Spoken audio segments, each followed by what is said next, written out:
Tak Let's Spring znamená akce v létě, na které se bavím celý týden, protože sem přijdou Američani a s nimi je vždycky sranda.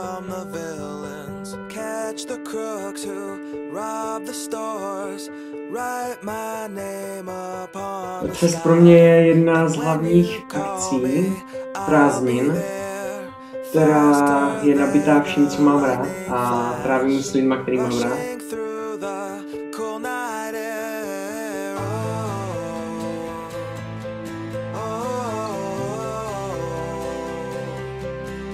So start ignition, count to zero.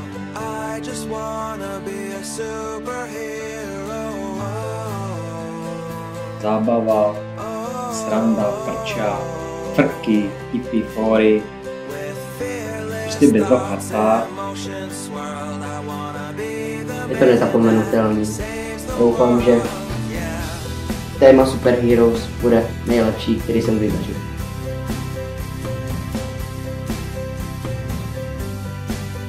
Zábava a setkání s lidma, který třeba normálně nechodí.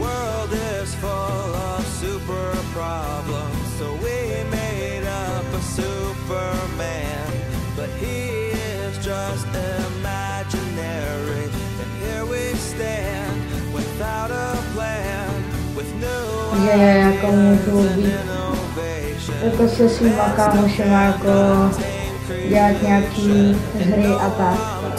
Jakože můžeme se to užít všichni dohromady.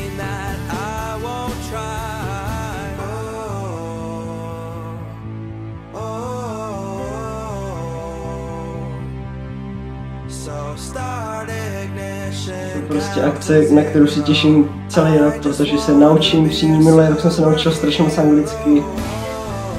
A je tady zábava.